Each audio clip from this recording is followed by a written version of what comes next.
6, 5, 4, 3, 2, 1. How about we do it again? 6, 7,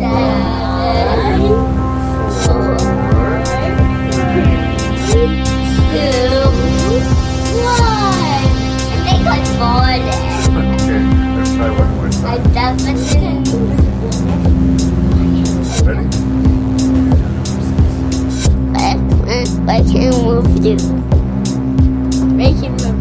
Making review. Say 6, 6, 5, 5, 4, 3, 2, 1.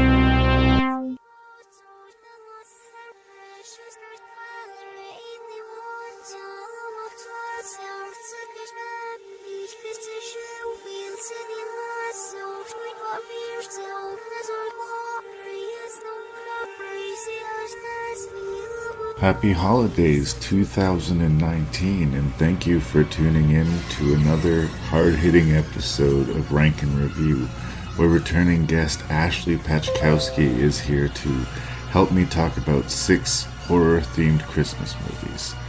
And I guess to be fair, a third of these movies are just straight comedies, but I think that they're dark enough that they earn the moniker Have Yourself a Scary Little Christmas. As usual, you should go into this podcast expecting spoilers for the 6 movies being ranked and reviewed, and to expect some measure of coarse language, usually from me because I have a sailor mouth. I do hope you're having a good holiday season this 2019, and I hope you keep on listening to Rank and Review. You can send me feedback at ranknreview@gmail.com. That's ranknreview@gmail.com. And please tell a friend about Rank and Review. Also, if you like this podcast, I have this feeling like you would enjoy the Terror Table podcast. So if you want more horror talk to fill your ears, check out the Terror Table. Now let's get on with our very scary Christmas podcast.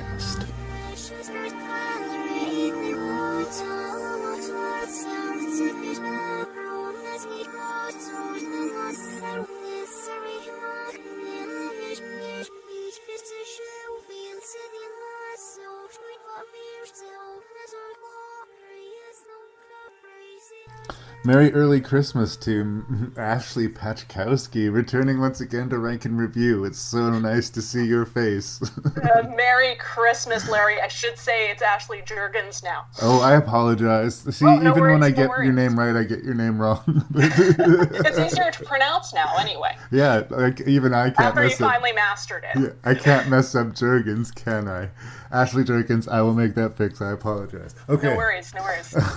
So yes, it's been Christmas early for us. This is dropping on Christmas Day of 2019, but it's November for us.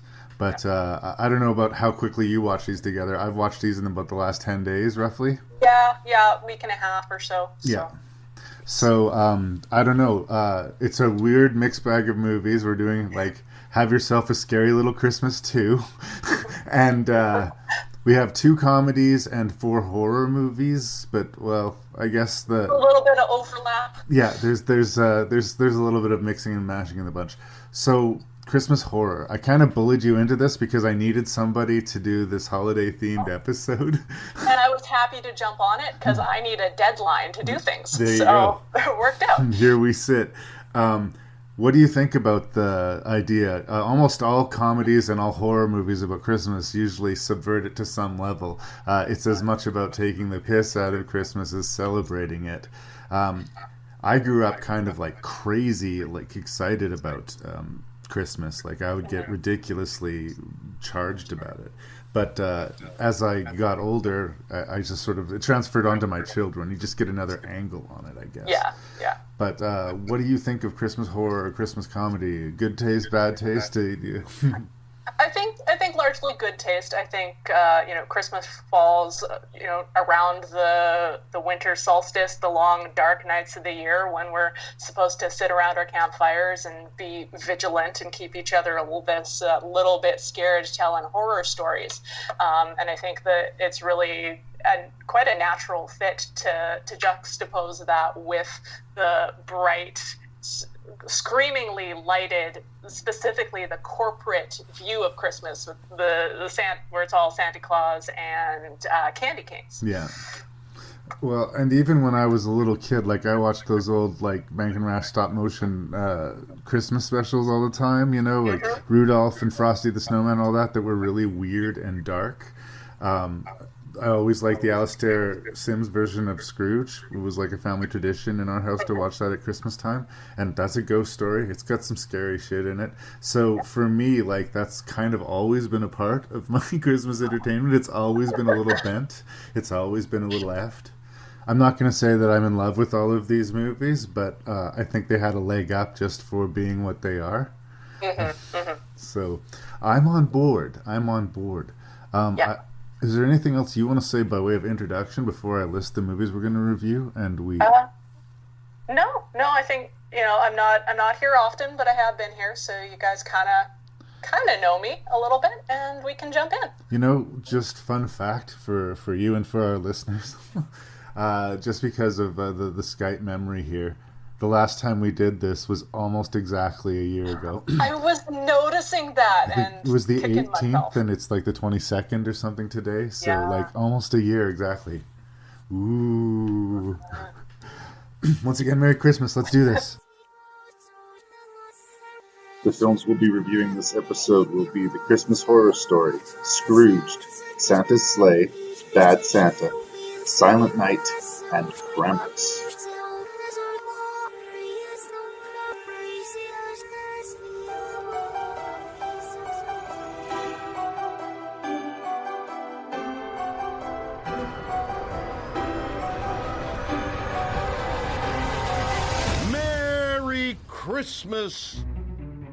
Christmas, the most magical time of year. Tell me we will find the perfect Christmas tree. It's Christmas. Christmas is all about forgiveness and family and tradition. Santa, lots of kids are depending on tonight going off without a hit. But in Bailey Downs this Christmas, it's different. Exactly 1 year ago, last Christmas Eve, the school was the scene of an unimaginable crime. And you still want to go down there just for some stupid school assignment? I ditched through any door in the school. This is Krampus, right? What's a Krampus? He's like an anti-Santa Claus, a demon who punishes the naughty. He whips them and chains them up, stuff like that. That's fun. It's the elves. I fear they may all become infected. How did it all come to this?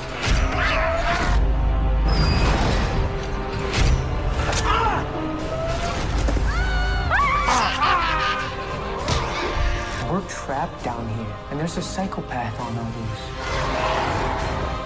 Bring the changeling back to the forest. That ain't your son. Did you not see what he did? The atmosphere here in Bailey Downs is truly grim this holiday season.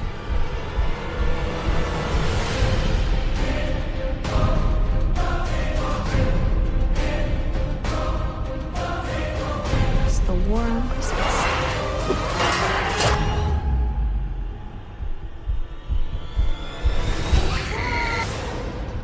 Okay, A Christmas Horror Story. This is an interesting one. It's a Canadian-made Christmas horror anthology. 3 different directors, I think 4 stories being sort of told Pulp Fiction blender style, where we're getting nips and pieces of them, and some of them in some ways intersect. It's one of those things that I really like that kind of anthology movie. Well, I like, they can do it Pulp Fiction style, they can do it one story at a time, but I have a soft spot for that. But I also admit that more often than not, they're mixed bags or kind of bad. Sometimes it hurts that when your narrative resets every 20 minutes or so. So I think that's something that this movie does really well, as far as balancing the stories and keeping everything clear and keeping you asking questions, but for the most part answering them. I would agree with that. Yeah, it's set in the same world, interestingly, as Ginger Snaps, this whole Bailey Downs town and everything like that, and the production company around it. They don't ever, I don't think, implicitly reference Beyond the Environment Ginger Snaps, but fun fact. But you're going to see some crazy stuff if you watch this movie. You're going to see Santa Claus take the severed head of an elf and use it to bash in the skull of another elf. You're going to see a documentary crew, sort of pseudo Blair Witch style. It's not really found footage, but investigating something they shouldn't, and having all of the tropes of that kind of presentation in it, while still, I think, working more than it doesn't. I'm not speaking for you, Ashley. I'm just speaking for me.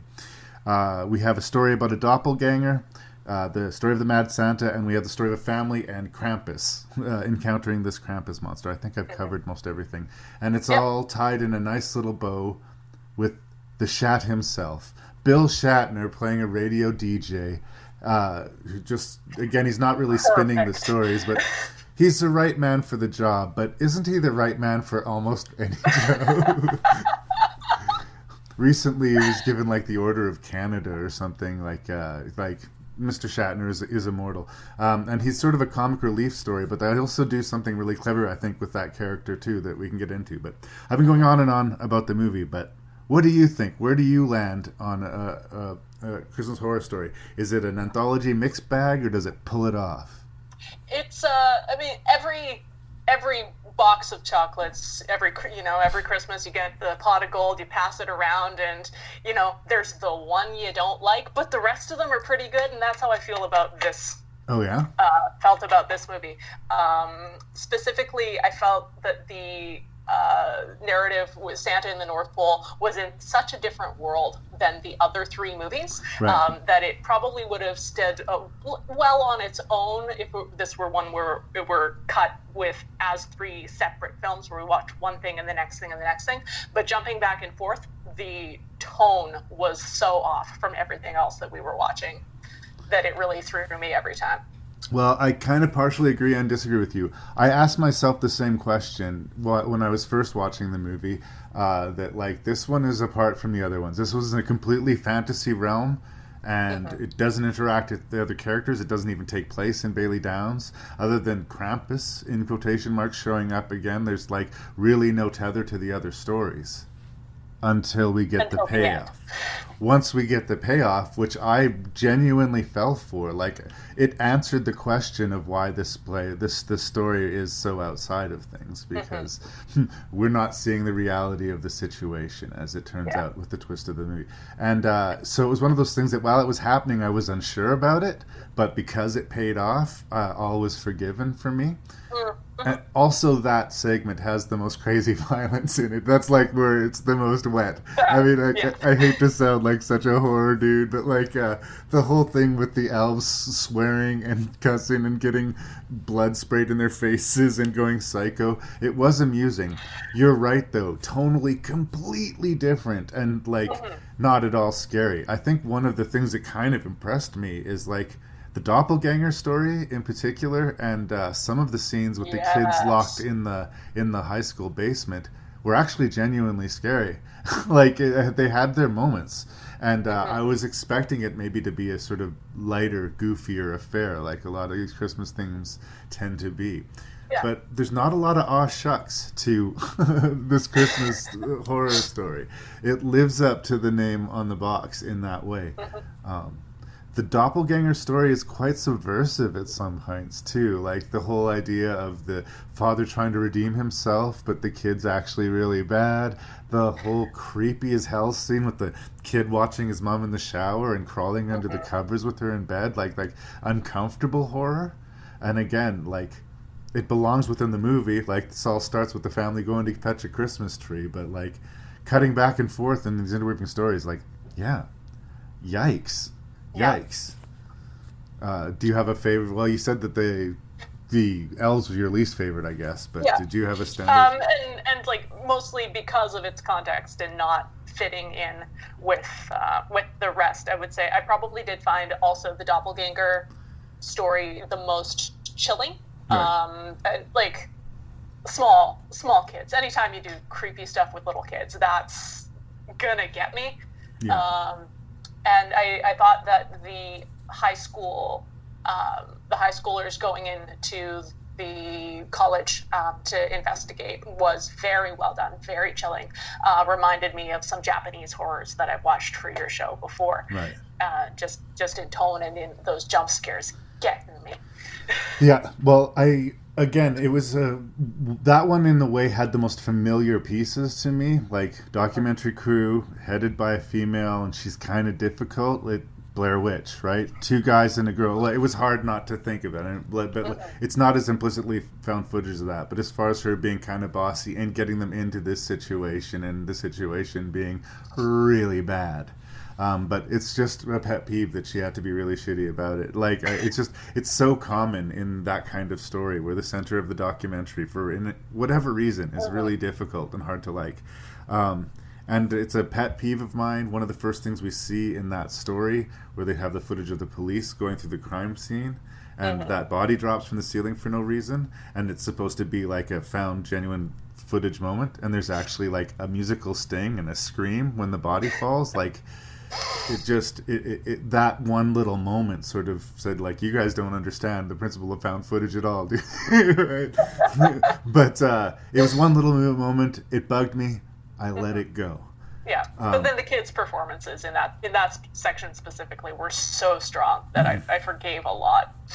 Speaking of unlikable characters, we haven't really mentioned the story of the family going to visit their aunt, basically to try and fleece her for some money and fake holiday cheer, who get set upon by a Krampus.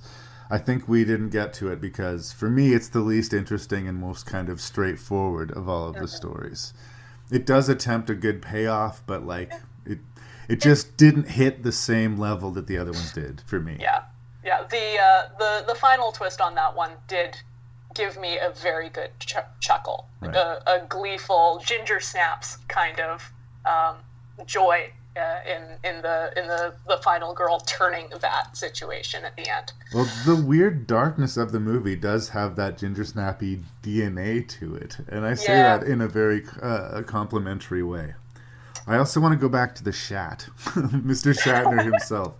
One of the things I think that distracted me from seeing what they were doing with the zombie elves story that seemed so out of the way was whenever we got back to Shatner on the radio, he's getting more and more drunk, and he keeps on talking to this girl, Susan. And we never see Susan. And I kept on waiting, there's going to be some twisty payoff where she's dead in the next room, or it's a mannequin, or there's going to be something but no, it's just, it's a red herring. And I think because I thought that's where our sort of booyah was going to happen, that it's sort of clever writing. Congrats on that. I did notice that it was the same actor playing Santa Claus and the Weatherman immediately when they didn't show his face. I think maybe that was a needless hide. Yeah. But if you want to pick apart things, you can. But I mean, this is an ambitious movie because it's quick. But the guy from the doppelganger story, whose tree is stolen, how did he know who to call? He saw them steal his tree, and then he just somehow, was able to call them and tell them that. He ran their plates. Okay. Anyway, there's conveniences to all of the stories. Like I said, in the kids locked in the basement, the female character gets clearly possessed, and it's all tranced out, and she's like, "Come with me," It's one of those horror movie moments where you're an idiot if you go with her, but the movie stops if you don't go with her. So, okay, I guess we're going to walk down this dark hallway together. But I gotta say, I was so impressed. This movie could have been terrible, and it isn't. It's possessed of that weird Canadian content that I love to push. Dark humor, genuinely chilling. It way overperformed for me, and I maybe not watch it every Christmas, but I will revisit it, and I will definitely recommend it to people who haven't seen it. So, coming in strong with our first review, I gotta say, I am all smiles with the Christmas Horror Story. My problems with it are really quibbles, I say. So, bravo. It's not Trick or Treat. Have you seen Trick or Treat? I've not. There's a Halloween-themed anthology movie, sort of similar to style of this. Interestingly, Mike Doherty wrote and directed it. Same guy who we're going to talk about later did Krampus. That's like a fantastic anthology. That's A+. This is like B+, but I'll take it. Yeah. Anything else you want to say about the? Did I mow over you? No. I would echo, like, if this sounds like it's for you, it's for you. And I could imagine this being the sort of thing that you put on at this kind of darker holiday party with your friends, and you all kind of chat and pop in once in a while and go, "What the fuck is happening here?" And it's a good time. Yeah. No. It like I said, the one other thing I just wanted to mention, the Krampus thing, because we're going to be talking about Krampus later in the episode. There's I talk about the weird fucked up scene. A mother and daughter are hiding in a confessional booth, I believe in a church, and the daughter says, "There's something at my feet," and there's a huge snake-like Krampus tongue wrapping around their feet. I don't know what I was expecting to see when I sat down to watch A Christmas Horror Story, but I was not expecting that. And whenever that happens, I'm all smiles. All right. Watch out. He's a thoughtful boss. Thanks, boys. Get the nurse. A generous brother. What did he give you last year? I don't remember. A shower curtain. Ma'am, I think you dropped something here. And a true humanitarian. I can't get the antlers glued onto this little guy. We tried crazy glue. Have you tried staples? But his life is about to change. Woo-wee! That was a good one. You are going to be visited by 3 ghosts tomorrow at noon. God, tomorrow's bad for me, Lou. As a matter of fact, the whole rest of the week is a washout. Anyone who thinks he hates Christmas is wrong.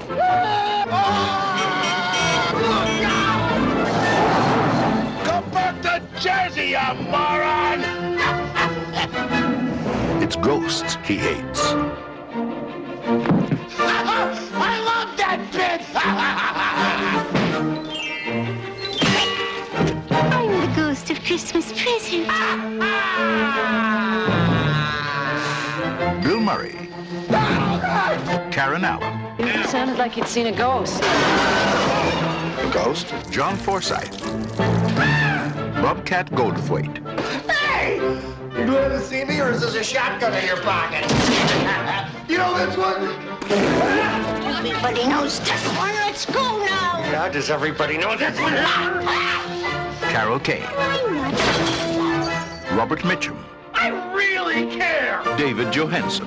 Oh, I'm having the weirdest day! This holiday season, see Bill Murray get Scrooged. Hey, back off, big man. That may work with the chicks, but not with me. Okay, a Richard Donner film from 1988 starring the Bill Murray, Scrooged. Scrooged! This kind of landed right at the right time. I was like a kid and I was sort of just first discovering movies. And I must admit, when I first saw this movie, I really, really, really liked it. Like, it was my jam. Mm-hmm. I don't know that it's aged 100% super, completely, awesomely well. Mm-hmm. The basic Dickens structure of the story is always going to be there for you, and it gives a really clear A, B, and C thread to the plot. And if you want to do the affable asshole, which is what 80s comedy was all about, you can do no better than Bill Murray.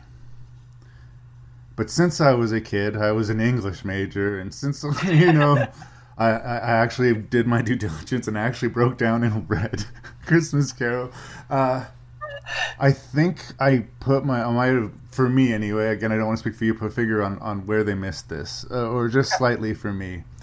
Again, it's not necessarily a thumbs down review, but it's just doesn't have the same shine for me that it once did. In the original text, Scrooge is traumatized by his past, and that's sort of the main reason that he resents the holidays. Because he has nobody who loves him, or because he associates it with times of loss and times of failure. That's where the rage and that's where the hate comes from. This guy, this Bill Murray, this TV executive, is just an asshole. Yeah. And he likes being an asshole. And when we go back into his past to see why he's an asshole, we see no real great reason why he made the transition. You don't understand why he threw his relationship away. You don't understand why he became so cold. And you don't understand why he didn't mourn it. And that causes a problem for the redemption arc. It makes you wonder why the ghosts are helping this dude. I did a review a long time ago. I liked the movie The Game, but my friend Brendan didn't like it on the principles like that the story was about redeeming a guy who was maybe not worth redeeming. And if he wasn't this rich asshole, none of this would happen for him. And yeah, I guess in the end, all the magic and spirits and hopes of Christmas coming into the way to help this jerk get the woman he loves and find a way to be happy being a millionaire TV executive kind of rings a little bit hollow. But what I hang on to are the isolated funny beats, because there's a lot of them. I love Carol Kane as the Ghost of Christmas Present. She is my jam. I love that girl so much. And the special effects of the movie are impressive and still look good today. There's some good moments of darkness when he gets dangled off the edge and he's clutching desperately to the spirit's arm and the arm starts falling apart in his hands.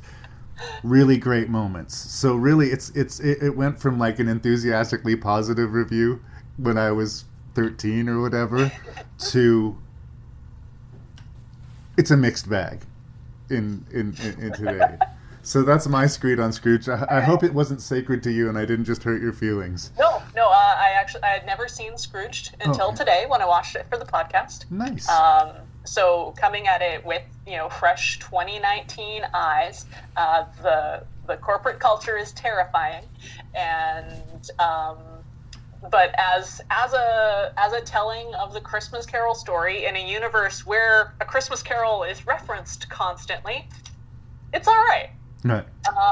The humor is very Bugs Bunny, and I think if you're in the right mood for that, it's going to hit. I was not in the right mood for that, so it took me 2/3 of the movie to get on board. I would say that Carol Kane as the Ghost of Christmas Present was really the thing that made me go, okay, you are doing something a little bit different here. Right. This is worth seeing. Delightful to see. I should have looked up the actress's name who plays the lost girlfriend. Karen Allen. Karen Allen. Lovely to see Karen Allen. Raiders of the Lost Ark. She's Marion. I love that girl. And she is so charming. And I think, maybe it's my own personal thing. When they go to the past and there's this shot of her, like, on Christmas, naked in the bathtub waiting for him smoking a joint, I was like, really? Really? Like, you turned your back on this? Like, I just could not relate to that decision at all. She never deserved her, and he doesn't deserve her now. That's right. She's always going to be way better than you, dude. Like, just, alas. Richard Donner directed this, and one of the interesting things about it is that, as seems to happen, unfortunately, often with Bill Murray, he did not get along with the director very much, and did not enjoy large swaths of the filming. And I think it's kind of on his face in some of the scenes. It doesn't not work, though, because the character is such an unpleasant person and just doesn't enjoy anything. I want to believe the legend of Bill Murray, but there's a lot of stories of him like being randomly awesome, and there's lots of stories of him being randomly difficult. It's maybe one of those celebrities that it's better maybe not to meet in person in the movie. I just want to imagine him as being this amazingly funny, nice dude, not this difficult, whatever. The ending of the movie, too, with, the Scrooge on Christmas morning, more than anything else in the movie, it's not necessarily bad, but it feels improvised to me. Mm-hmm. Like, I don't know that Bill Murray went off script, but it sure feels like he went off script. It really feels like they put him in a room when these are the beats you need to hit. Go. We'll do it 2 or 3 times and pick the best stuff. Yeah. But for such a lavish big budget production, that seems like a kind of a miss, maybe. A risk, but not a bad one necessarily. It's a little bit schmaltzy, a little bit preachy, but it fits with, I think, the movie they were trying to make. It is schmaltzy. It just is. Like, Scrooge Giddy on Christmas morning is like pay dirt for this, right? And I get that they're not going to be able to top that. how do you? It's become this weird theme. I always have to bring up Hot Rod as often as possible, but like in the big climactic ending of Hot Rod, when after the jump happens at the end of it, and everybody's cheering and celebrating for no reason, Scrooge is there with the Christmas goose because that just means happiness to people, right? It's just it's a tough bar I get to get over. Like you're not, it's like hard to top, but I kind of don't feel like if you just approach it, well, we'll let Bill figure it out. That to me just says you didn't try. Yeah. I'm listening to myself and I'm coming off way harder on the movie than I should.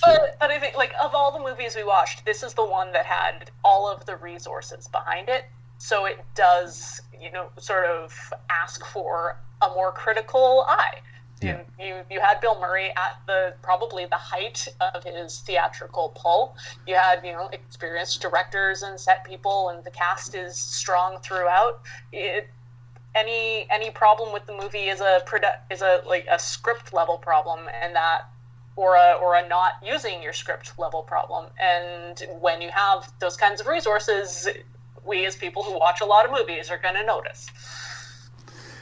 We tend to be harder on like a big budget sprawling Hollywood epic than we are on a micro budget Canadian production, and maybe that's unfair, but let's talk about the things we do like. Let's go back to Carol Kane. Carol Kane beats the living shit out of Bill Murray, and as an approach, like, this really pays off to me because he has been such a prick for so long that he really does deserve to be smacked in the face. It's funny though, Carol Kane's such a gentle person. Like, she got that it was a funny bit, and it was a juxtaposition because she's so sweet and small but brutal, right? And they put her in the fluffiest dress and the shiniest wings, and she uses her littlest voice. Yeah, and but she was a little bit uncomfortable doing the violence. One of the first things they did, she grabbed him by the lip. He actually hurt him, and after that happened, she was terrified that she was going to hurt him. So I'm just doubling down on my compliment to Carol Kane, because if you watch it, she just looks like she's having a ball with it. But I guess she had some anxiety while she was doing it too. So. But there's something That's really... why you practice your stunts, kids. This is something they should, like, I want a movie about the Ghost of Christmas Present. There's something, I don't know, weirdly fascinating to me about this idea of this small angelic creature with such violence in her. I don't know, like, what adventure she would be put upon, but I would watch the shit out of it.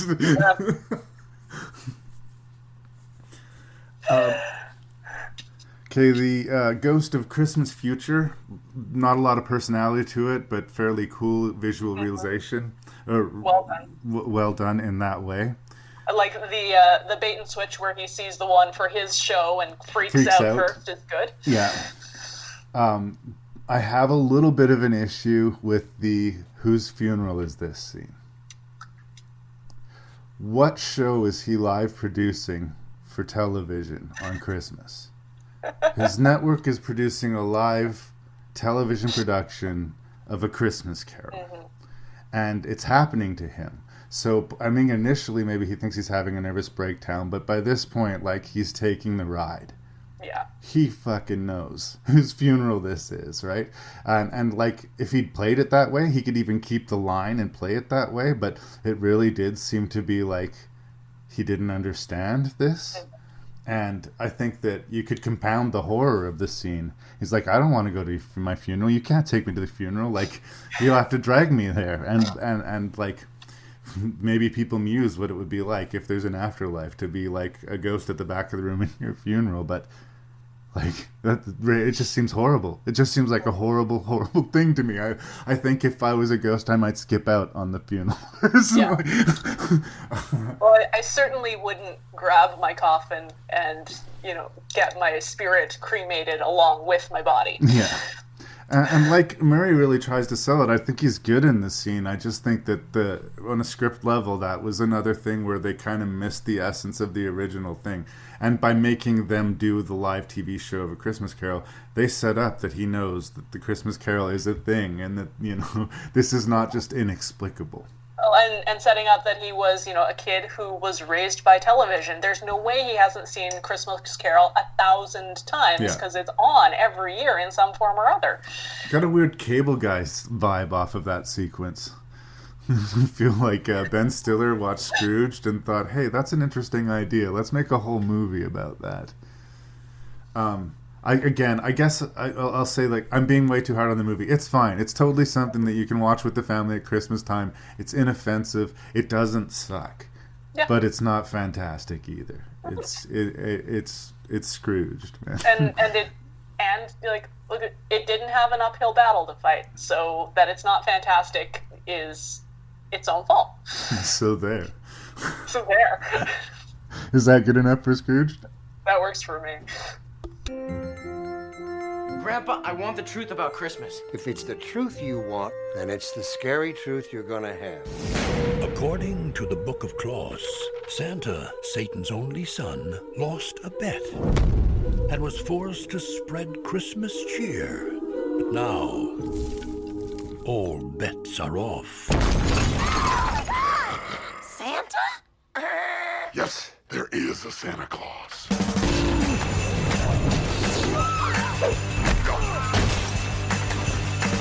Ho, ho, hoes.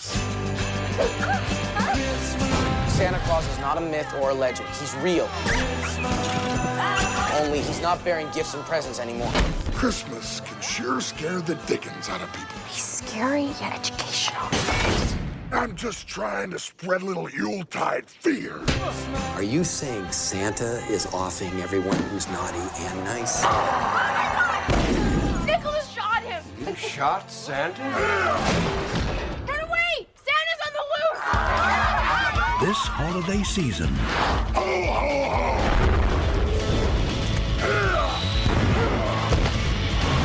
lock your doors. Bolt the windows. Oh, Grandpa got run over by a reindeer. Everyone stand back. Things are about to get a little messy. Okay, Santa's Sleigh is a horror comedy from 2005 starring Bill Goldberg and directed by David Steinman. Bill Goldberg is a big wrestler, I guess, if you care about the world of wrestling, which I confess I do not particularly.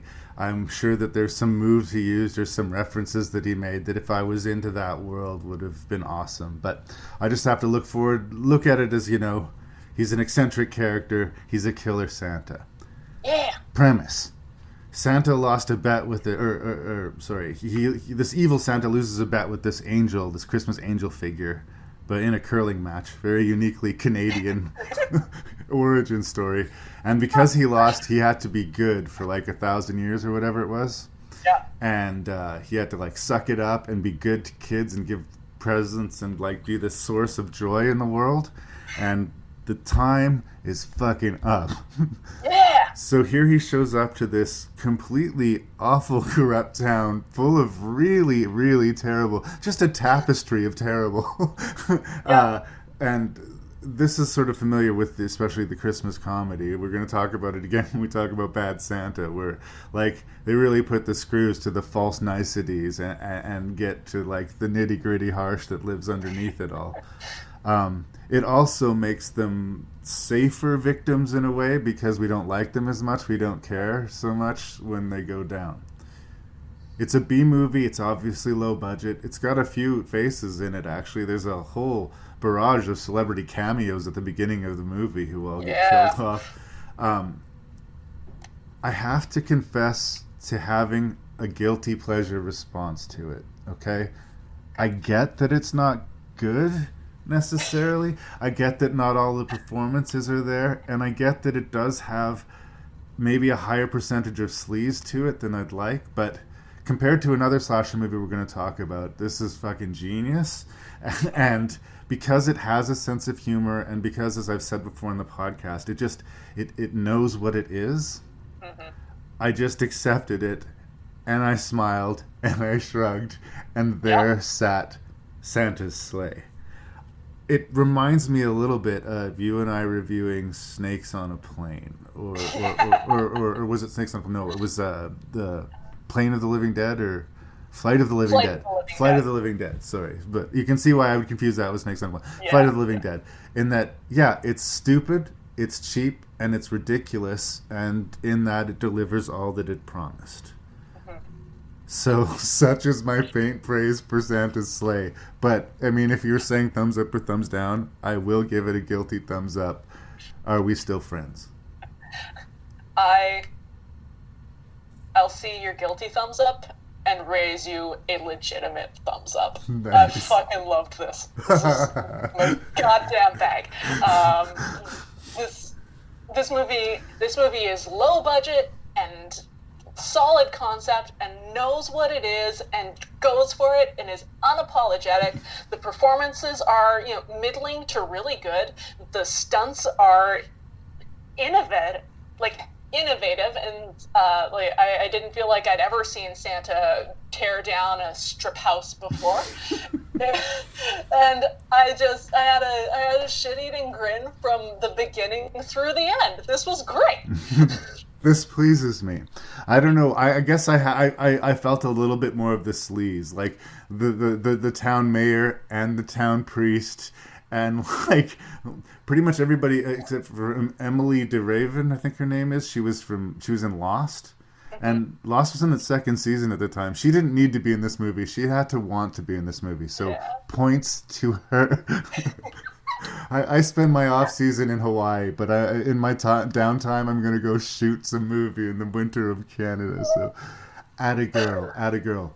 I have to give big points to the stop animation origin story. Oh my god, yes. We're gonna see it again in Krampus, but in a way, this one looks more authentic to like those old TV shows that I remember watching as a kid. And that would have been a tough thing to pull off with this obviously low budget. Like maybe somebody involved in the production was a friend of James Caan or had some compromising photos of James Caan. So they got James Caan for a day somehow to get killed by this evil Santa. I mean, I'm guessing Fran Drescher's pretty available these days, stuff like this. But I mean, a worthy kill. Who doesn't want to see Fran Drescher get set on fire? with the rest of the early 2000s cast of Saturday Night Live. Right. It was great. And like, for horror fans or slasher fans, I mean, it is kind of more of a funny movie than a scary movie. This has double-digit body counts. Like, I think 6 people are killed in that opening sequence alone. And they're not shy of the gore. Oh, no. They bring the red. But you recognize what I'm talking about? Like, I don't necessarily even talking just strictly about the strip club, but just the general depravity of most of the characters. Yeah, no, it's a bad town full of bad people. And that makes it a little more palatable when Granny, who was just yelling at the, nice people who run the sandwich shop, gets run off the road by Santa and his evil bison. Yeah. I love the evil bison, by the way. And that was the script he had a bunch of like huge reindeer, but they couldn't afford, a whole track of reindeer. So one big ass bison, and it does the job. And they pull things off. Like he chases a car. Like that would have been a tough sequence with a budget. Like there's a few shots in there. I don't know how they got that one. Well played.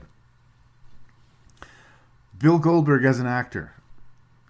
I think as far as people who've come out of that arena, like I do see him playing a character, and I do see him having fun with it. But it's weird to say, like, even though I'm not a big wrestling fan and I haven't watched him in the ring, I don't necessarily think he disappeared into the role either. I think it's hard to disappear with that physicality. Yeah. But I think it was right for the part. So I'll take it. The punchlines that he's asked to deliver are not easy to deliver, and they're so awful that they're part of what makes it good. Like, looks like Santa got run over by a reindeer. Yes, that is the line that you say after that happens. But like, not the most bold choice, but I mean, again, it's so on the nose that it's weirdly perfect at the same time. And his jokes don't need to be good. He's saying them for himself. It makes him happy, and he's the son of Satan, and that's what matters. The movie, you can feel slowing down when they're trying to be cute with the romance between the two main characters. Mm-hmm. But it'll make up. Then you'll have Dave Thomas say something incredibly awful. Or Canadian character actor Saul Rubinek shows up as a Jewish deli owner who gets killed in a very Jewish way for some reason. Somehow gets to spend half an hour like stabbed to the wall through his throat and still be alive to give out his last piece of exposition. Like, not only should you not be alive, but even if you were, should you be able to talk? But again, it's wrong and weird and stupid and right for what this movie is. So, deliciously done. Just delicious. Just delicious. I'm envious of your enthusiasm of it. I mean, like, maybe I watched in the wrong order because I'd watched Silent Night before it, and I had a little bit of a bitter taste in my mouth. But I appreciate a movie, like I said already, that knows what it is. Not for everyone. I mean, I'm glad that we're agreeing and we both like the movie. I think you like it more than I do, but I still like. Again, it's a worthy, fun watch. Some people will like it more than others, but some people will just find it flat out awful, I think. That main male character, I could bring up the actor's name here. When the cast with a lot of familiar faces who have just small bits to do, I don't know if I've ever seen this guy before, and Douglas Smith, I guess is his name. I couldn't remember the character's name, and he's the main character of the movie. His Nicholas Yulson, very subtle with the name Yulson. I don't know. He came off a little bit bland to me. The grandfather did the job well enough, although I got a little bit confused towards the end of this super complicated movie. Like, was that his grandfather then, or was he an angel? Or was his grandfather an angel? Or he was an angel, and then he fell in love with this boy's grandma, so he stopped being an angel, but now that he's dead, he's an angel again. Yeah, okay. And then there's another big old curling match to save the day and make sure that Christmas is restored to some sort of sane balance. Again, evil is not punished. They left the door open for a sequel, but alas, I think if we haven't seen one by 2019, that's not going to happen. But that's okay. I don't know. I feel like I've done short service to it, but I don't know what to say other than repeating myself. It's kind of what you expect it to be, maybe a little bit better. You seem to say a lot better. Do you think? Were your expectations low and it overperformed, or did you just genuinely spoke to you? It just genuinely, like, it got me in the first scene with the awful family getting murdered. It showed me what it was going to be. I realized that I was very down for that, and we had a good time together. So Santa Slay, surprisingly overperforming. Check it out. Guilty pleasure, but pleasure. Yeah. Now, a hopeless kid Wedgie and a Santa nobody liked are teaching each other a lesson. Is that your underwear? Part of it. Where's the rest of it? Actually, I don't want to know. On November 21st. Put your dukes up. You gotta learn to stand up for yourself. Oh, no. Scream at him. Ah! See. He is pathetic. Scream! Be loud! Ah! You don't hit in the... What's wrong with you? He's just a kid. I told you I didn't want to do this, huh? Oh, good. This holiday season, the naughtiest guy in town just might discover... He's a really sweet kid, isn't he? Yeah, I guess so. How to be nice. Good night, Santa. Good night, Mrs. Santa's sister. Santa! Billy Bob Thornton. So do you like kids? What do you think, I'm some kind of pervert or something? I just mean because you're Santa Claus. Huh. Bernie Mac. Get him out of here. What do you mean, get him out of here? I'm a dwarf, so unless you got a forklift handy, maybe you should lend a hand, Got some lip on you, midget? Yeah? Well, these lips were on your wife last night. Tony Cox. Bad Santa. I beat up some kids today, but it's for a purpose. Made me feel good about myself. You need many years of therapy.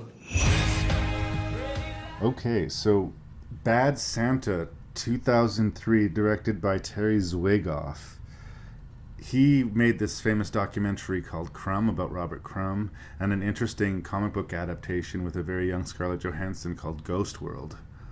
Neither of which would suggest that he was like the right guy to do this super hard, super harsh Billy Bob Thornton starring dark as night Christmas comedy. Glenn Ficarra and another writer are credited on the screenplay, John Requa, R-E-Q-A.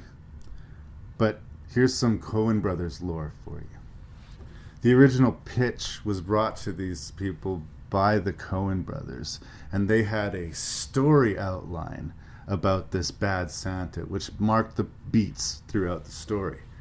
And then they hired a script, and word has it, much like with Sam Raimi's Darkman, the Coens did a ghost pass on the script.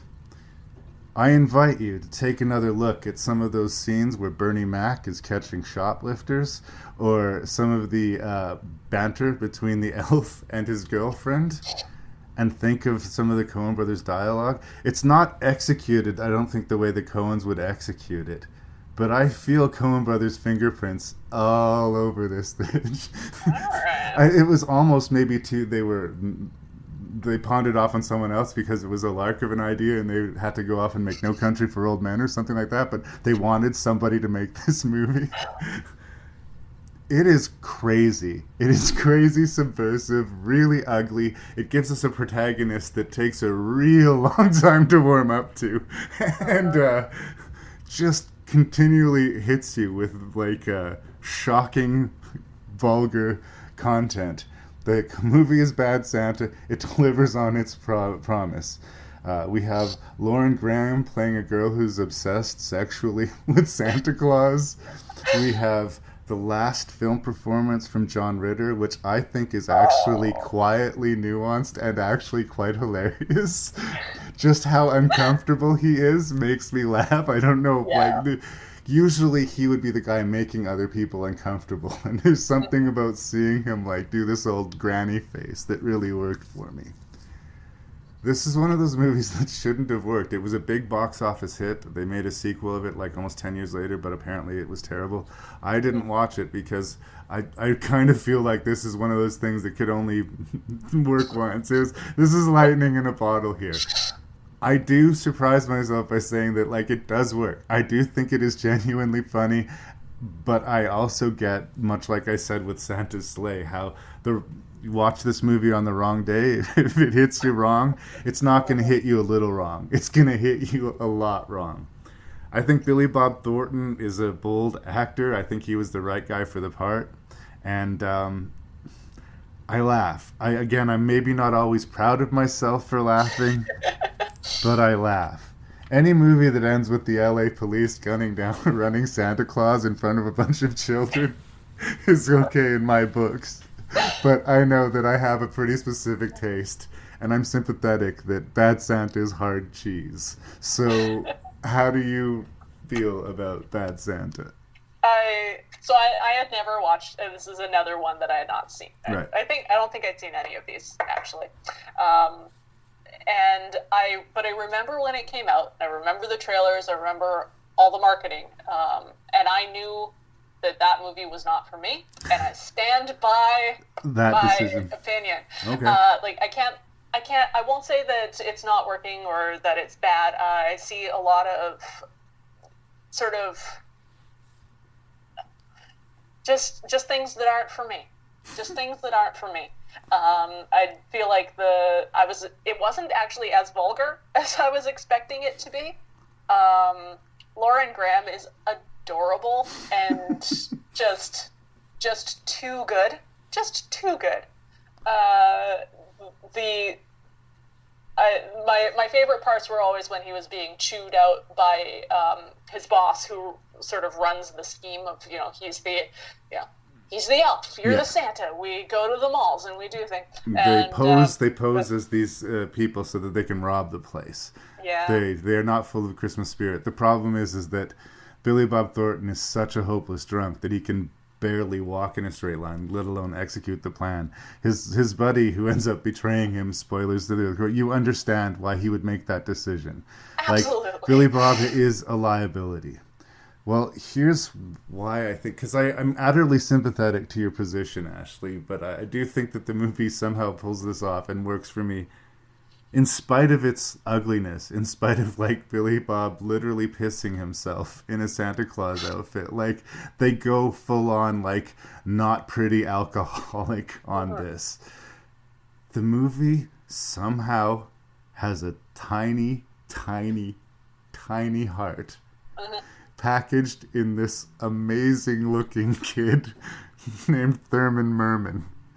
Just brutally helpless, like, no way he's going to be doing well socially just because of his strange outward appearance, and he has nobody in his life. His grandmother, played in an accredited role by Cloris Leachman, is asleep most of the day and probably drunk when she's awake. And he's got nothing going for him except for, his wish to Santa Claus. And this relationship between him and Billy Bob Thornton was, like, weirdly deep, because as weird as the kid is, he knows this isn't Santa Claus. But he's playing this game. And he's decided he loves this Santa Claus. And that somehow awakens some change in Billy Bob Thornton's character. The fact that he becomes his jail pen pal at the end of the movie is weirdly sweet. I think that would have been a failure of the movie, and that was what I was fearing when watching it, if it went with, Billy Bob walking into the sunset with Lauren Graham on his arm and a big bag of money. That's not the way this movie needed to end, but it still needed to be funny. And, like, Thurman Merman is fucking heartbreaking. All the ugliness of the movie. Like, my heart breaks for this poor little kid. And the pickle that he was going to make for Bad Santa for his Christmas present, but that he painted red with his own blood because he cut his hand while he was making it. And in the meantime, Billy Bob Thornton's eating all the fucking candy out of this kid's advent calendar.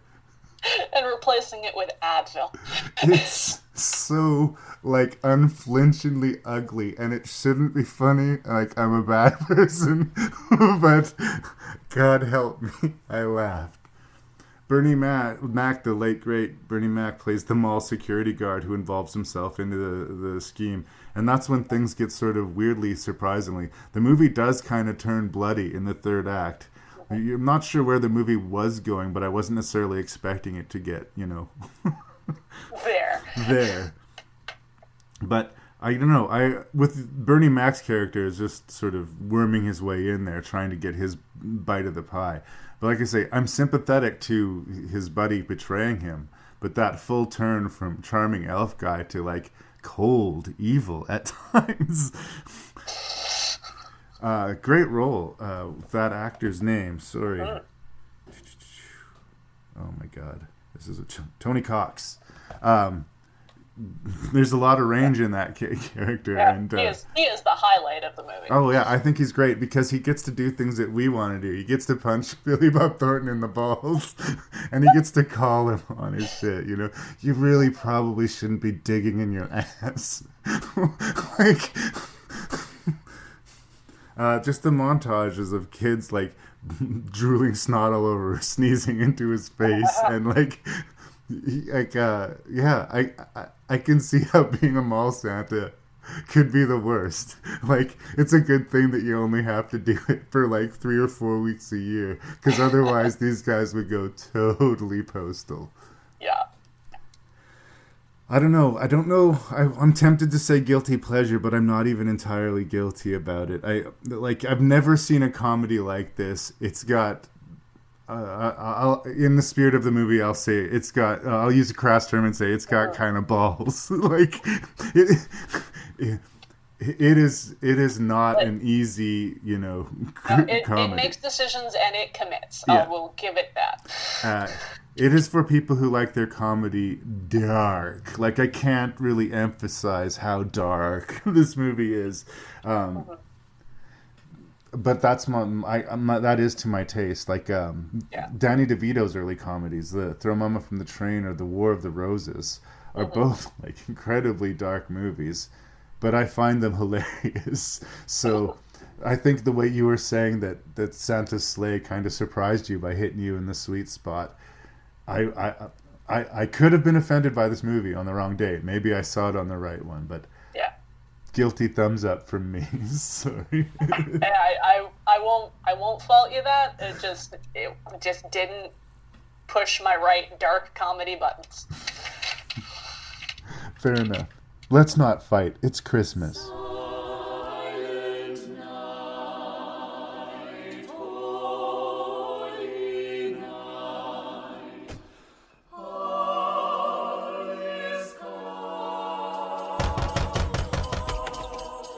Got something for me?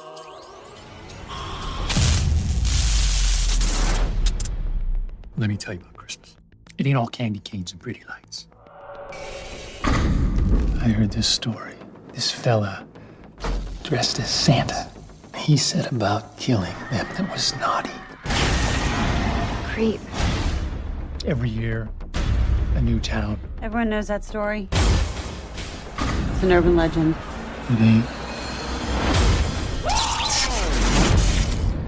Christmas. The #1 holiday for people going nuts. Listen, we've got a lead on our killer from the motel. He's wearing a Santa suit and a mask. Hiding in plain sight. What if he was punishing them? We're just gonna have to take this maniac down ourselves.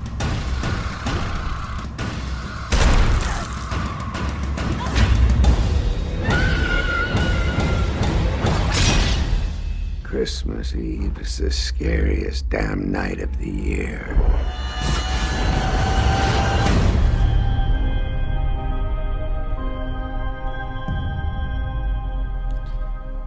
Okay, well, the controversial horror movie remake, and this is only kind of sort of maybe a remake.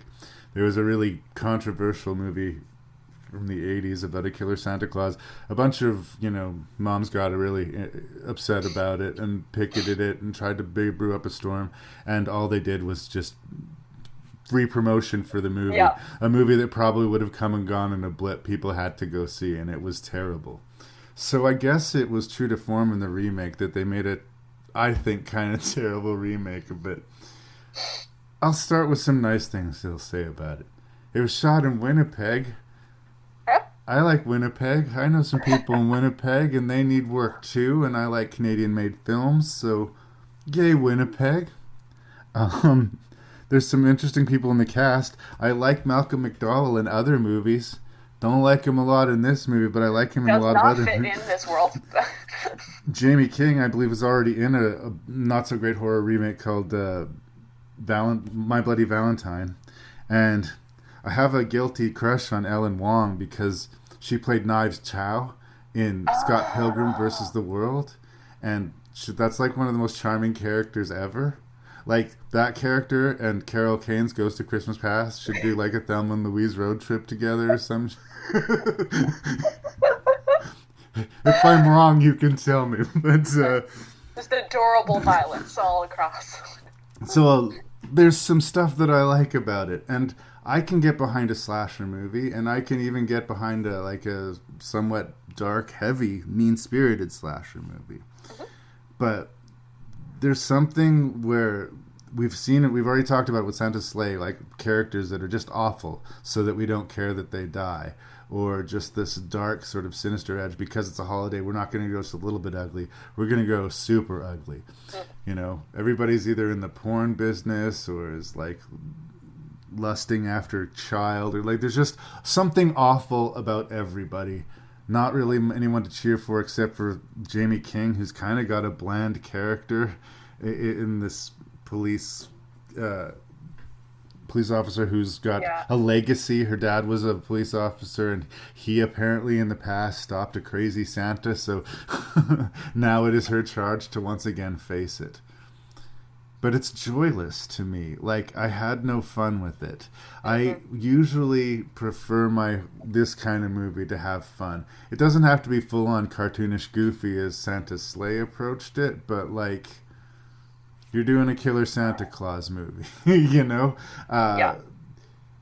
at some point, like the viciousness and the grossness and the ugliness, I slowly developed this kind of sour look on my face, and it never really left. Mm-hmm. It's ugly and not that fun, and there's nothing new about it. It's no new corners to be explored. It's exactly what you expect it to be, only much worse somehow. So I'm not a super big fan of this Silent Night. And this is weird. Look, I just a few episodes ago reviewed all of the Texas Chainsaw Massacre movies. So it's not that I'm offended by gruesomeness or ugliness or violence in a way for violence sake. I'm okay with a movie that knows what it is. I don't know what vibe they were playing. Either they didn't know themselves or it just wasn't for me. But I kind of reacted toxically to it. Yeah.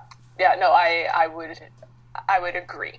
I don't think this movie knew what it was. I think they were trying to make, a suspense thriller, but still have their teeth, and they did everything so half-assed that none of it works. The characters are, everyone who gets killed just about is over the top evil.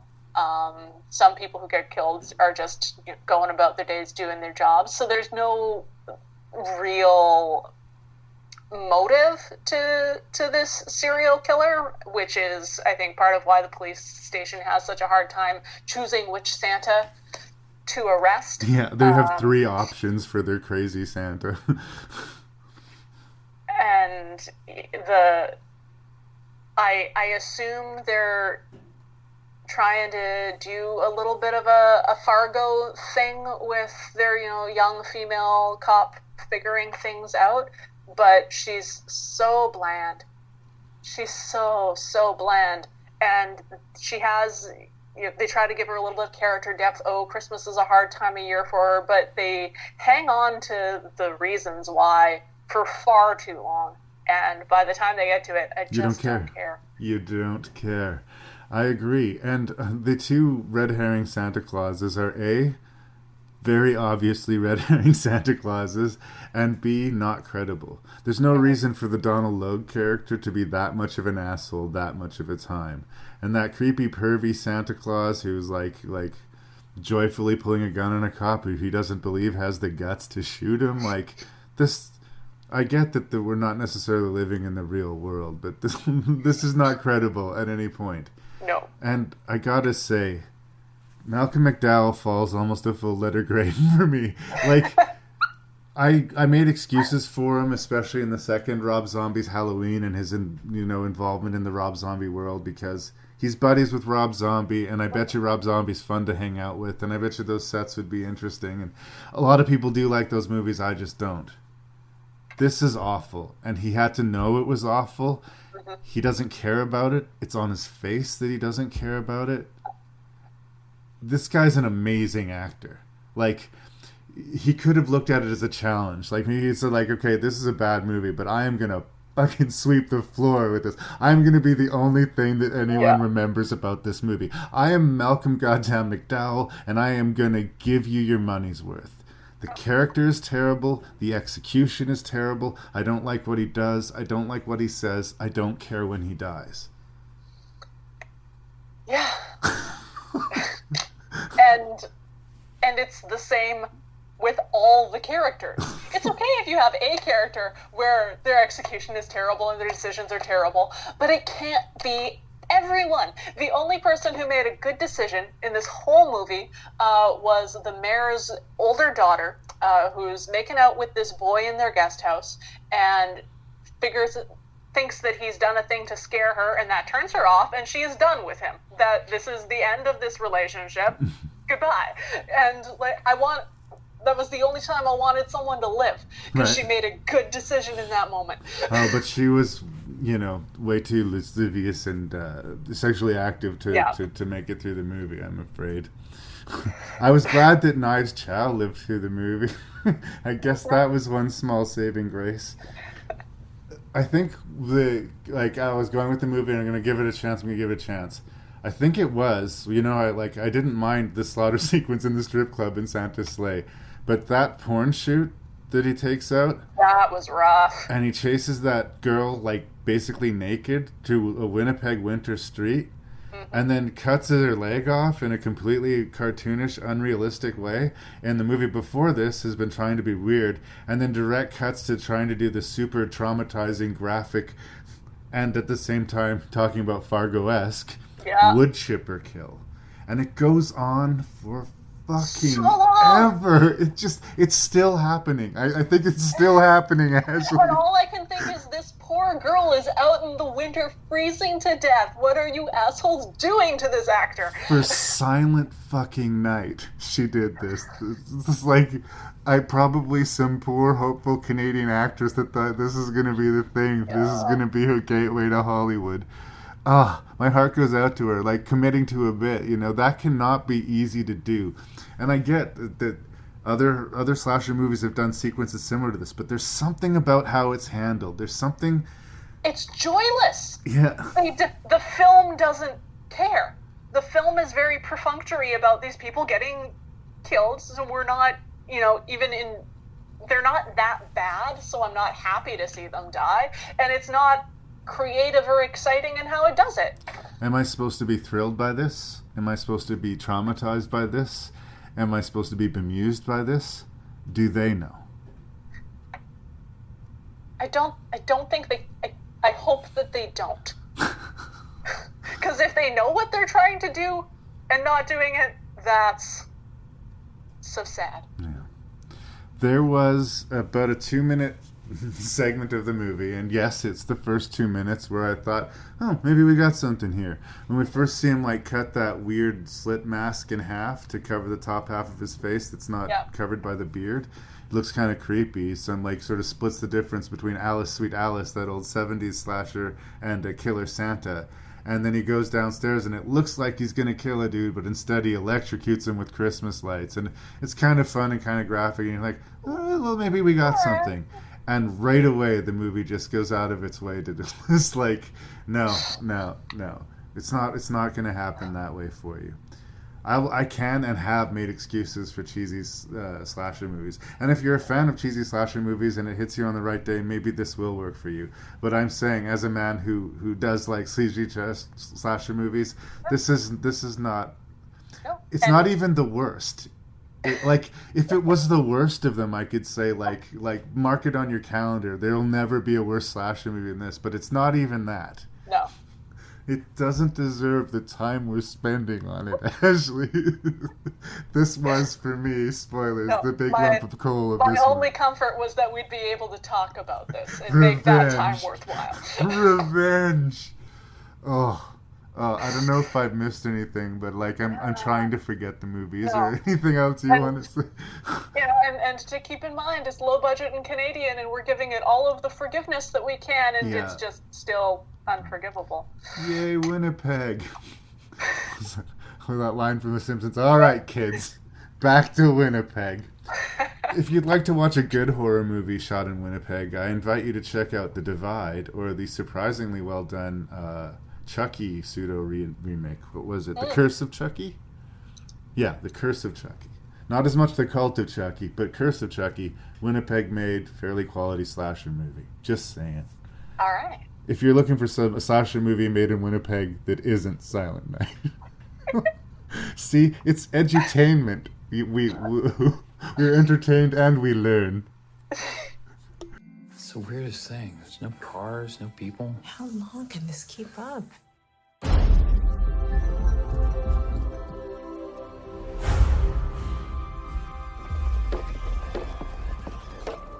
We heard something on the roof. What the hell is this? St. Nicholas is not coming this year. Instead, a much darker, ancient spirit. Those are hooves. Elk or a goat? What kind of goat walks on its hind legs? His name is KRAMPUS. He and his helpers did not come to give, but to take.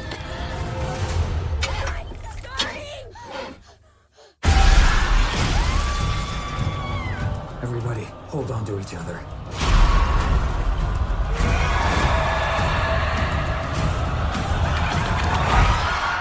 He is the shadow of Saint Nicholas.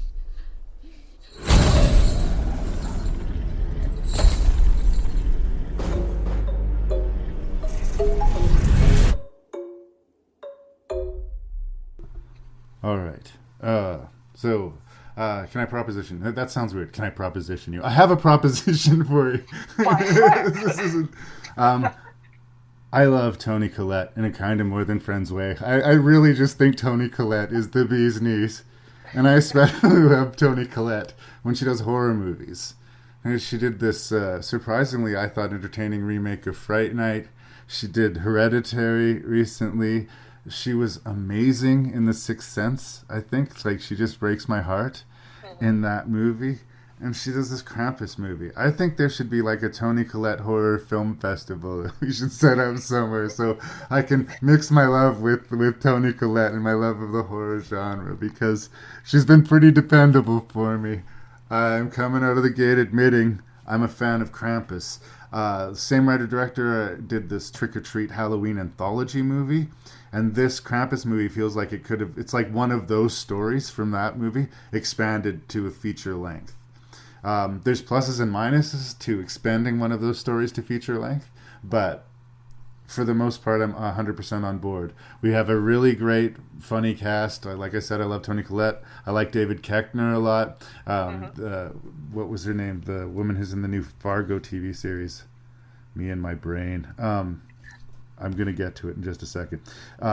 Stunning cast and fun. I like it has the feel of those sort of made for kids movies of the 80s that were just a little bit too scary. Like, were you sure that this was for a kids audience, or did you just intentionally traumatize my kids? Never ending story. Dark Crystal, what the fuck, right? So, like... Gremlins, absolutely. That's a fantastic example. I think this proudly kind of wants to represent for that vibe of movie. Because it purports to be a fun PG family Christmas comedy, but it's scary. And it doesn't... It has really genuinely scary, crazy moments to it, and it doesn't deliver what you're expecting from it. At least, like, the third act is completely bonkers and wonderful, as far as I'm concerned. I can understand why, like, some people would, this is just almost too much, attacking gingerbread men and, like, again, another Krampus with a big tongue coming out of his mouth and stuff like this. The movie is fun and crazy and funny, and that is enough. But also, I have to give big points to the imagination and the production design. Like, across the board, like, I'm all smiles with Krampus. But I came in a fan of Michael Dougherty. I came in a big fan of Toni Collette. Like, I was most of the way there. Am I being hyperbolic? I don't think you are. I'm coming in as, a little bit of a fresher slate. I'd say the face I have the most affinity to in this project is Adam Scott, right, from Parks and Rec. It's a delight to see him. But no, from the Frozen Universal logo, I knew this was going to be a good time. And then the opening Black Friday slow motion nonsense of retail around Christmas, hit that special little place in my heart that's worked retail around Christmas. And I knew that we were in good hands. Yeah. I love that slow motion opening scene of, like, the holiday shoppers, and there's just not no percentage of joy to it at all. It's all hate or boredom or, like, the 1,000-mile stare of the clerks, the stampede of awful. So the very stuff that I try to avoid about Christmas, but they're taking to task, and good on them. Deservedly so. Good show. Alison Tolman was the name of the actress. I couldn't remember. She played sort of the Marge figure in the first season of the Fargo TV show, which is way better than it had any business being. Just for the record, if you're curious about that. Yeah. Labyrinth is another movie, weirdly, that came to mind while I was watching this. It would be like those goblins from Labyrinth. There's just maybe a hair or two darker. Like the instead of being employed by the Goblin King. It's not Muppety. I don't want to give the impression that it's a puppet movie or anything like that. No, it's dark crystal-y if you're going to compare it to a Henson production. And they're people in wardrobe and designs. They're not puppets, literally, usually. There's a strange Jack-in-the-Box creature that's clearly a puppet. And there's this weird cherub angel thing that attacks. Again, they're using iconic Christmas imagery, and they're making it violent. Yeah. Basic story. Excuse me for coughing. Basic story. A boy has lost his faith in Christmas, largely because his family is just a hot mess. It's interesting, like, how awful his cousins are to him in the first part of the movie, and how unlikable that those characters, when we first meet them, seem to be. But through the scares and the trauma of the situation, we totally flip around. At least I did flip around on all those characters. No, I agree. It's impressive how much empathy the movie manages to build toward such a initially horrible group. Yeah. And just smart horror movie moves. The first person to go or die or, quote, get it, and they're being captured, as we find out. But the first person we lose is the cute teenage daughter. Traditionally, our final girl survivor, right? And then it's kids, and we're dealing with, like, parents having to, like, deal with the fact that their kid's been sucked up a chimney. And like, this storm is not just a regular storm. Something supernatural has happened. When that little boy tears up his letter for Santa and he rejects his Christmas spirit and he gives up on it, that opens the door to this Krampus. And as much as the movie is fun and bouncy and crazy, the darkness that descends never goes away for the whole movie. Yeah. And I think, like, that's the first time gotcha of the movie. And I can see some people being maybe a little bit off-put the first time. But the more I watch that movie, the more there's just something just sort of perfect about it. It's still a horror movie, and it's still fun. You don't necessarily walk away from the movie traumatized, but the overarching story that these people are going to spend their lives in a, like, eternal Christmas ornament, eating the same Christmas dinner for eternity with each other. Yeah. They're being forced to have happy Christmas or have a happy eternity, whatever that is. Like, there's no winners to this, unless you count Krampus, I guess. And such a hard ending to pull off. I did not see it coming. I was briefly terrified. Spoilers. Stop. Go watch this. If you haven't seen it, I apologize. If you haven't seen this. Yeah. If you haven't seen this, go watch it. But when he initially wakes up at that ending, I had a terrible feeling that, oh no, it's going to all be a dream. Right. But then he goes down and the camera pulls out and it's just one of thousands and thousands of snow globes in the Krampus's lair. And collection. I thought that was delicious and perfectly executed. Yeah. And like the kid had the option. He could, like, spend the rest of his life alone and sort of, like, find a new family like his grandmother had. Or, you know, he could go be with his family. And he made the right Christmas decision. He wants to be with his family, I guess. But that last confrontation from that little kid when he demands his family back. I keep on going to the Coens this episode, but it's like almost No Country for Old Men. It's just like, no, well, okay, you're getting your family back, but at the cost of basically hell. Philosophers will argue that anything that goes on forever is hell. So even though I would be trapped on Christmas Day with Toni Collette, I do not envy being in that crystal ball. But like, the movie just surprises you with the turnarounds. Like, not only did they do the thing where, you know, Adam Scott and David Koechner just drive sparks off each other. They don't like each other, and they, like, are pretty clear about it. Yeah. But they totally, like, bro up over this Christmas adventure, and it's beautiful. It's awesome, and like they like Adam Scott earns it, you know. Like Koechner agreed to help him go look for his daughter. Good points. And then Koechner gets tried to be dragged away under the snow by a chain, and he saves him. And like, all of a sudden, they completely are like on board. And I don't know, like, it's weirdly a sweet moment. There's a little bromance in the middle of all this other chaos that's going on. We have another wonderful sort of stop-motion-y flashback sequence. Mm-hmm. Probably the hammiest thing in the movie is the grandmother character. This sort of like, her position as the exposition machine, and how she chooses to only speak in her language, but everybody speaks English to her, but she speaks back like her. It's just strange. Everything about that character is a little bit odd. She's sweet and lovable, but strange.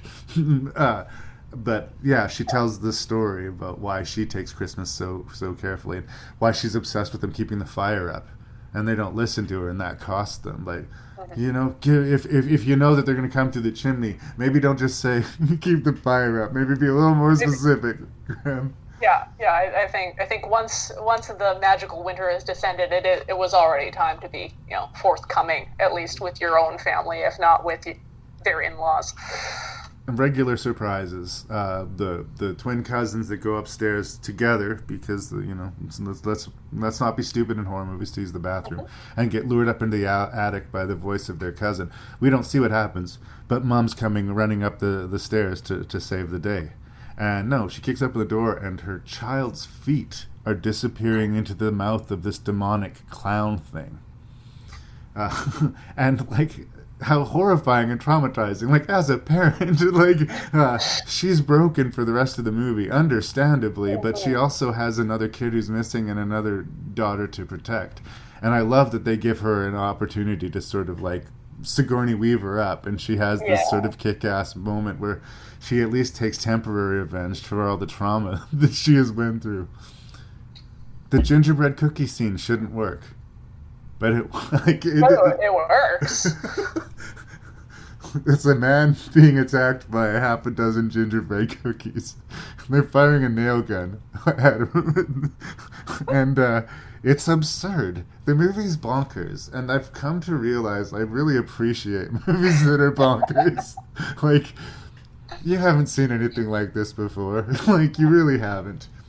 I don't think it's quite the same level of Trick or Treat. Like, Trick or Treat is a Halloween thing for me now. Like, that's part of my Halloween season. I just think it's kind of a perfect Halloween movie. It's fun, it's scary, it's got lots of stories, it's an anthology, but there's no weak beats.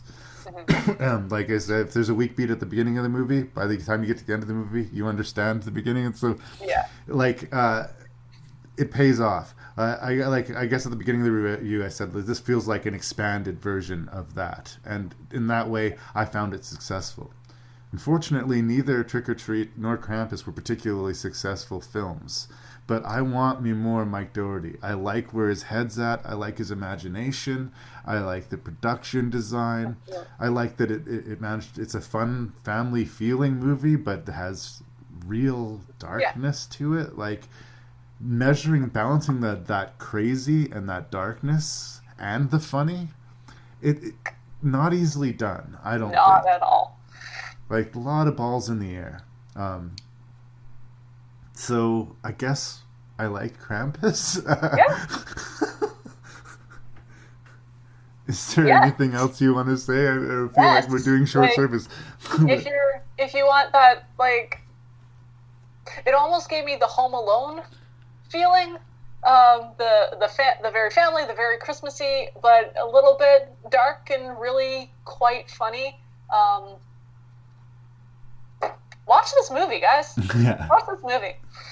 Yeah, I'd like to think, I mean, it's not quite there yet, but that a cult crowd is going to form around Krampus, and it will get its due. That's what happened with Trick or Treat. It was buried. Nobody saw it in theaters. It might have not even got a proper theatrical release. One of those things, like, played in 5 cities for 2 days so they can say that it was released, and then quietly, but like, anybody who watches the movie seems to like it, and that's kind of how I feel about Krampus. If this is your jam, you're gonna walk away smiling.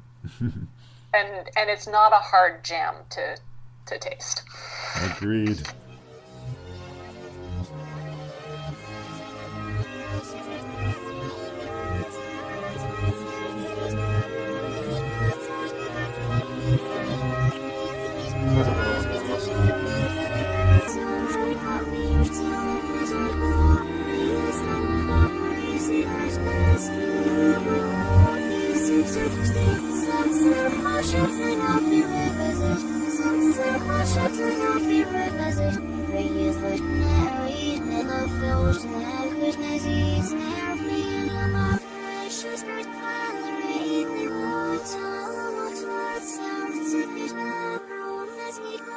Christmas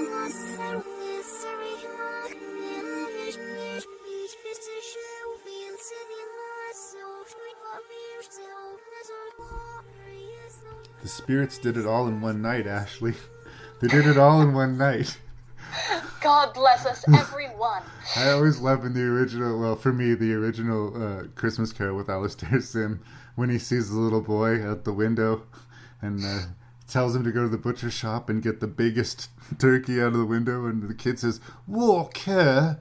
I don't know what Walker means necessarily. I assume it's like Dickensian for go fuck yourself, but I've always found it intensely charming. But that's not what we're here to discuss, as fun as that would be. We just talked about 6 Christmas-themed movies, 4 of them horror movies, 2 of them comedies. What was your least favorite of those, and why? My least favorite was Silent Night. Because it was...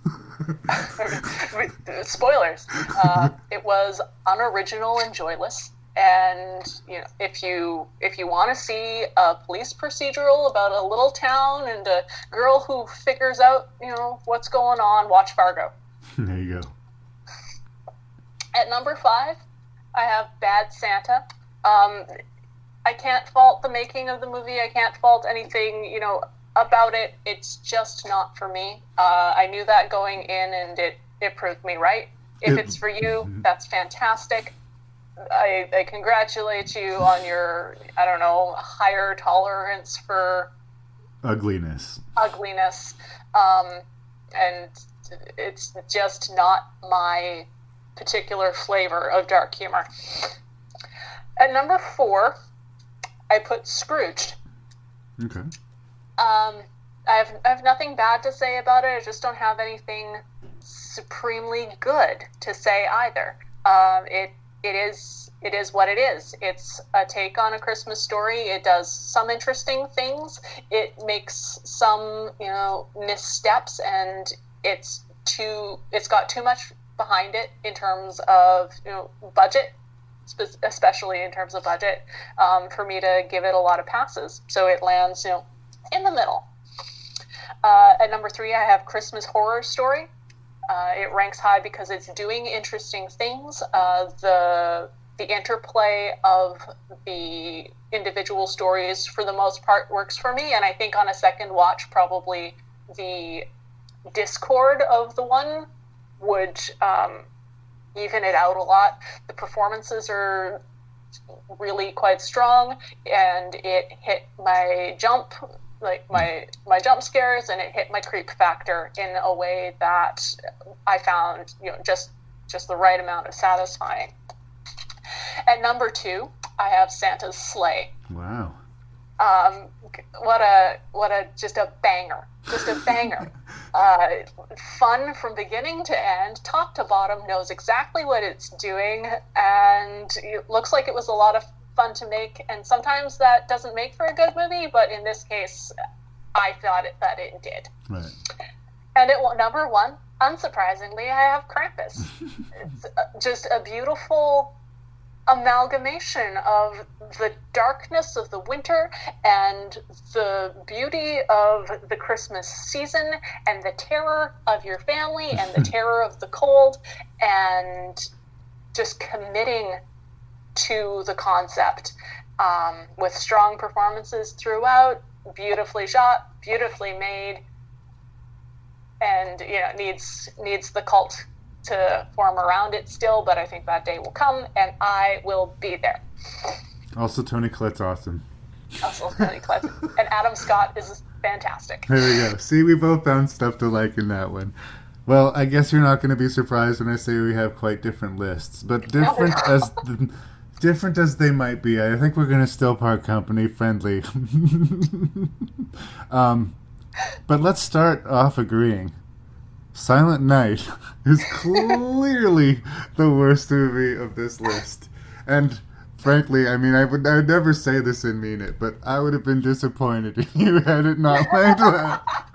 It would have really warped my perception of Ashley. That would be fair. Really? Number 4? Really? Okay. Number 4. Okay, really? Okay. Number 4. All right, no. Silent Night is at the bottom of the list. I mean, it's just...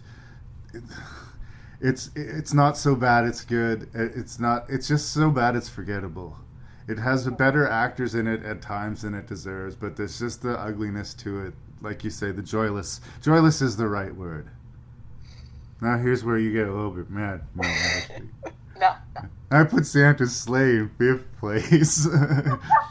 I did have fun with it. I do like it, and I do give it a thumbs up review. This is like Silent Night was the only real loser of the bunch of 6 as far as I'm concerned. Yeah, So, I would agree with that. It's lo-fi, it's goofy, it's rough around the edges, and it's charming for that.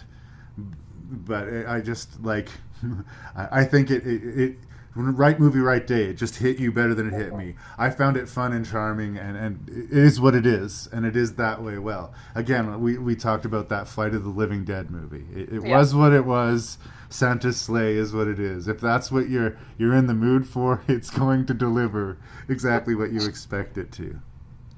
Dipping down to 4th place, but again, I do like all of these movies, and I'm going to put Scrooged there. The presence of Carol Kane makes me want to put it higher, and how much I liked seeing it when I was a kid. I think it was one of those first movies, like, when I was a kid, I'd go to movies by myself all the time. I didn't have a problem with it. There was a stigma. A lot of people used to make fun of me. You go to movies by yourself? Yeah, I'm a nerd. What are you going to do? I don't talk to people. It's after the movie I want to talk to somebody, not during it. I really enjoyed it when I was a kid, and I feel like I've kind of outgrown the movie in some ways. It's a great skeleton story, and it will work again and again. It works enough here, but they had all the toys in the toy box to work with. They had a great, cast, and it's a movie that has good moments, but it's not altogether fantabulous. But if you want to watch something with your family on Christmas, you're totally safe. Totally fine. Bill Murray is a charming presence. All right, now we're gonna get mad at me again. All the way in 3rd place, I put the just deliciously dark Bad Santa. Nothing is off the table as far as what they're going to show you, and just the ugly depravity of the Billy Bob Thornton character in a redemptive arc that is somehow sweet. I think they somehow managed sweet in spite of it. And yeah, it involves, people being fucked in the ass and Santa's barfing in the parking lot, and it's rough. I get that it's not for everyone, but it's kind of my jam. And like I say, it's haunted by the Coen brothers. I feel like they're giggling behind the curtain somewhere. Yeah. So yeah, I'd have been interested to see their actual version. Yeah. I think that might have played better for me. So I'm controversial on my top 2. I was going to be like, if this was the only place we switched, I would have been like, oh, I apologize. This is fun. And it's going to seem weird because we just foamed at the mouth about Krampus. I'm going to put Krampus in 2nd place. Here's the thing. Like when I say that it's one big version of like what Mike Doherty did with Trick or Treat, that is exactly that. I expected to really like Krampus. I don't think the Christmas Horror Story should have worked. The stories are incredibly different. The themes are there's not sort of an overarching yes, this is what the button that they're trying to push. They're actually pushing a lot of buttons. You might even accuse them of just mashing the keyboard. I did point out some things that were a little bit off, but it's incredibly ambitious, and it works way more than I thought it would. There's not a weak story there. There really isn't. I understand when you're talking about how outside everything the Santa slaughtering the elves does, but like I said, I think that payoff really works. And it was one of those things where it's like, oh, I should have seen that coming. I feel stupid now that I didn't see that. Fuck you for not, me not seeing that coming. The movie consistently surprised and consistently overperformed, and it's something that I've done a lot on the podcast. Even though Krampus underperformed, I think most people have heard of Krampus and have an idea of what it is, and that they'll have fun with it. A Christmas Horror Story people could miss, and I don't think they should. I mean, like I said, I might not watch it every Christmas, but I'll watch it again. And if someone hasn't seen it, I would enjoy showing it to them. Same thing with Krampus, by the way. This is a controversial pick. This is one of those ones I knew I was going to like Krampus, and I like Krampus. I kind of thought Christmas Horror Story was going to be stupid, and it kind of knocked me out. Yeah. It's just and it's incredibly rare to find an anthology movie where there's no real weak link. And like for me, I know we keep on going back to the elves. For me, I like the violence and the craziness of that story. Even before I understood what was going on, just the melee of it, just the audacity, the craziness. Yeah, the blood-drenched Santa. And I'll say, like, I liked that story by itself. It just didn't fit with the others for me. And probably on rewatch, knowing what it is, it would do better. Yeah. But so controversially, I'm gonna maybe a Canadian bias coming through here, and I certainly don't want anybody to not think I don't love Mike Doherty, and I certainly don't love Toni Collette, because I love her, and I like to think, given the opportunity, she would love me back. So that's my controversial pick, but very different. But I think for the most part, it was a pretty strong list for me. Like, yeah. What is it? I think there was one bad movie on this, and we both picked it up. Yeah. So it's all good. It's all good. Who's to know like that Christmas and horror would work so well together? This weird surprise chocolate and peanut butter mix. Like, who knew? Thank you so much. Thank you. I know it's early. Merry Christmas. And Merry Christmas. Everybody who's listening to hopefully around the holidays or whatever time of year, thank you for listening to Rank and Review. You will be hearing more from Ashley Jurgens in 2020. 2020. Another fun fact, you were the first podcast of 2019, and you will be the last podcast of 2019. The year. That's my girl. Thank you so much. It's always good to see more you. We need more Ashley in the calendar. Send some love to Eric for me, would you? Will do. And enjoy Vancouver. Am doing. And that was our very special Christmas episode of Rank and Review. I hope you enjoyed that. It's always a pleasure to talk to Ashley. Once again, happy holidays. Before I wrap things up, I'm actually going to take 1 second to mention something that I didn't before. I think one of the things that made Santa's Sleigh rank so low for me was that pop rock soundtrack. I think they leaned way too heavily on it, and it wasn't as good as I think the people involved maybe thought it was. I'd meant to mention it when we reviewed it, I didn't, and it bothered me enough that I'm talking about it now. But enough about Santa's Sleigh. I hope you enjoyed this particular episode, and if you have feedback to send me, you can send it to me. You can defend that soundtrack if you want to by writing me at ranknreview@gmail.com. You can spread the word about Rank and Review. You can check us out on Facebook. You can check out the website at ranknreview.ca, and anything you can do to help support the show and spread the word would be greatly appreciated. Like, I'll count it as a Christmas present. Thank you so much for listening to Rank and Review, and I hope you continue to do so in the new year. 2020, kids.